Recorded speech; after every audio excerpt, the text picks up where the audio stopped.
شہر بصرہ سے کچھ فاصلے پر ایک چھوٹی سی بستی تھی۔ وہاں ایک بوڑھا شخص رحیم اپنی زندگی کے آخری دن گزار رہا تھا۔ وہ ایک خاموش، عاجز لیکن نہایت دانا انسان تھا۔ اس کے 5 بیٹے تھے۔ سب سے بڑا بیٹا احسان تھا جو ایک زمیندار تھا۔ احسان پورا دن کھیتوں میں محنت کرتا، زمین کو سیراب کرتا اور فصلوں کی دیکھ بھال میں لگا رہتا، مگر کبھی کبھی والد کی خدمت کرتے ہوئے وہ اکتا جاتا اور دل ہی دل میں سوچتا کہ یہ ذمہ داری کب ختم ہوگی۔ شام کو جب احسان تھکا ہارا واپس آتا تو اس کا بوڑھا باپ رحیم خاموشی سے بیٹے کے چہرے کو دیکھتا، اس کی تھکن محسوس کرتا اور دل میں بیٹے کے لیے محبت سے لبریز ہو جاتا، مگر کچھ کہے بغیر نظریں جھکا لیتا۔ کچھ عرصے بعد رحیم نے محسوس کیا کہ احسان کے رویے میں تبدیلی آ گئی ہے۔ وہ جانتا تھا کہ اس کا بیٹا اب اپنی ذمہ داریوں کے بوجھ تلے دب چکا ہے اور شاید یہ سوچنے لگا ہے کہ بوڑھا باپ اب اس کے لیے ایک بوجھ بن گیا ہے۔ رحیم کا دل دکھنے لگا۔ وہ اپنی زندگی کے آخری ایام سکون سے گزارنا چاہتا تھا، مگر بیٹے کی بے رخی نے اسے غمگین کر دیا۔ ایک دن اس نے احسان کو بلایا اور نرم لہجے میں کہا، بیٹا، مجھے معلوم ہے کہ تم پر بوجھ زیادہ ہے، فکر نہ کرو، میں زیادہ دن تمہارے پاس نہیں رہوں گا۔ چند دنوں میں تمہارے بھائی فراز کے پاس چلا جاؤں گا، تم اپنے کام اور زندگی پر دھیان دو۔ احسان کچھ دیر خاموش رہا۔ دل میں شرمندگی تو محسوس ہوئی، مگر لبوں سے کوئی روکنے والے الفاظ نہ نکلے۔ کچھ دن بعد رحیم اپنے بڑے بیٹے کے گھر سے نکل کر دوسرے بیٹے فراز کے پاس چلا گیا۔ فراز ایک کامیاب تاجر تھا، مال و دولت کی کمی نہ تھی، مگر اس کے گھر میں محبت کی کمی ضرور تھی۔ فراز کی بیوی سسر کو ہمیشہ نظر انداز کرتی اور ان سے بات کرنے کی زحمت بھی نہ اٹھاتی تھی۔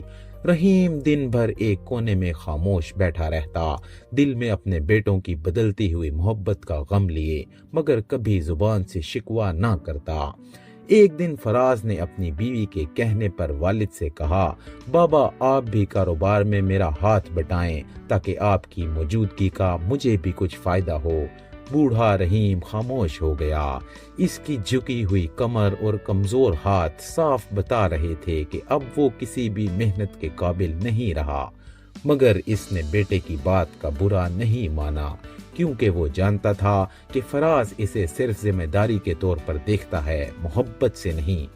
چند دن بعد فراز کی بیوی نے کہا، یہ بوڑھا انسان ہمیں بہت تنگ کرتا ہے، آپ کے اور بھی بھائی ہیں، وہاں بھی تو جا سکتا ہے۔ فراز بھی کم ظرف نکلا۔ اس نے کہا، بابا، اگر آپ چاہیں تو کسی اور بیٹے کے پاس چلے جائیں، میں آپ کے علاج کے لیے کچھ پیسے دے دوں گا۔ ان الفاظ نے رحیم کے دل پر ایک اور زخم لگا دیا۔ وہ وہاں سے بھی خاموشی سے اٹھا اور تیسرے بیٹے عثمان کے پاس چلا گیا۔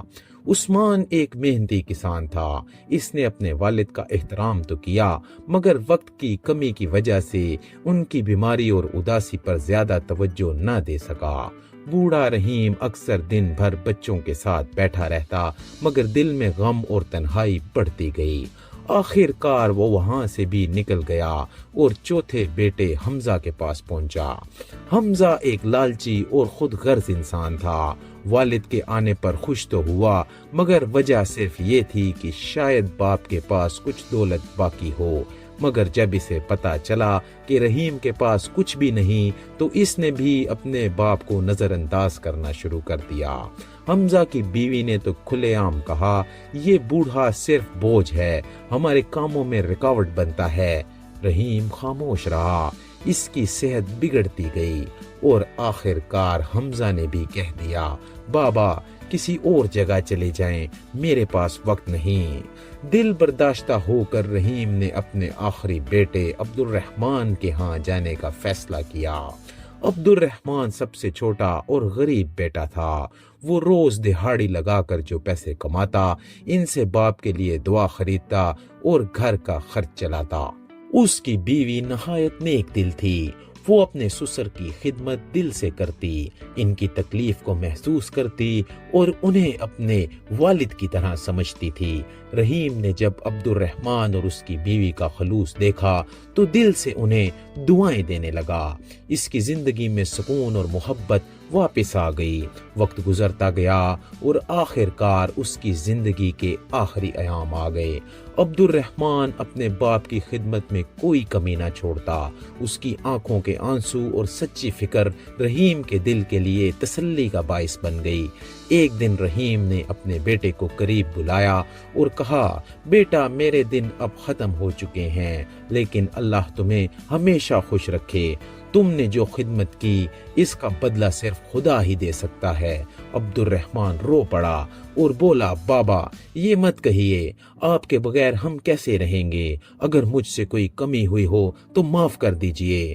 رحیم نے مسکرا کر کہا، نہیں بیٹا، تم نے میرا دل جیت لیا۔ میری ایک آخری وصیت ہے، میرے مرنے کے بعد بصرہ کی پرانی گلی میں یعقوب نام کا ایک بوڑھا شخص ہے، تم اس کے پاس جانا اور اسے کہنا رحیم وفات پا چکا ہے اور وہ امانت جو میں نے اس کے پاس رکھی تھی وہ تمہیں دے دے۔ رحیم نے عبد الرحمن کے کندھے پر ہاتھ رکھا اور آنکھوں میں اطمینان لیے ہمیشہ کے لیے سو گیا۔ رحیم کا جنازہ اٹھا دیا گیا۔ عبد الرحمن کے آنسو رکنے کا نام نہیں لے رہے تھے۔ باپ کی وصیت دل میں گونج رہی تھی، یعقوب کے پاس جانا اور وہ امانت لینا۔ چند دن بعد وہ بصرہ کی پرانی گلیوں میں چلتا ہوا آخر کار ایک چھوٹے بوسیدہ سے گھر کے دروازے پر پہنچا۔ دروازہ کھولا اور ایک بوڑھے آدمی نے کہا، بیٹا تم کون ہو؟ عبد الرحمن نے کہا، میں رحیم کا بیٹا ہوں، وہ دنیا سے جا چکے ہیں۔ انہوں نے کہا تھا کہ آپ کے پاس ایک امانت ہے۔ یعقوب چند لمحے کے لیے خاموش رہا اور پھر اندر گیا اور ایک پرانا لکڑی کا صندوق لے آیا اور کہنے لگا، یہ تمہارے والد نے میرے پاس برسوں پہلے رکھا تھا اور کہا تھا اس کا حقدار ایک دن تمہارے پاس آ کر یہ امانت لے لے گا۔ عبد الرحمن نے کانپتے ہاتھوں سے صندوق کھولا تو اندر سونے چاندی کے زیورات، پرانے کپڑوں کا تھیلا اور ایک خط رکھا تھا۔ خط پر لکھا تھا، میرے پیارے بیٹے، یہ صندوق تمہارے لیے، اس میں رکھے زیورات بھی تمہارے ہیں اور اب تم ان کے مالک ہو، اور یہ میرے کپڑے جن پر مٹی لگی ہوئی ہے، جن میں کام کر کے پسینہ بہا کر میں نے تم لوگوں کو بڑا کیا، آج اس کے بھی اصل حقدار تم ہو۔ یہ تمہیں زندگی بھر میری یاد دلائے گا اور تمہارے اس غمگین دل کے لیے سکون کا باعث بنے گا۔ عبد الرحمن کی آنکھوں سے آنسو بہنے لگے۔ دوستو، ماں باپ کی خدمت صرف فرض نہیں، امانت ہوتی ہے۔ جو اس امانت کو نبھاتا ہے وہی حقیقی وارث بنتا ہے۔ ماں باپ کی خدمت میں زندگی کا اصل مقصد محفوظ ہے اور یہی ہمارے لیے سکون کا باعث بھی ہے۔ دوستو، اگر آپ کو یہ کہانی پسند آئی ہو تو ہمارا YouTube چینل سبسکرائب کریں اور اس ویڈیو کو لائک کریں۔ ملتے ہیں کسی نئی کہانی میں۔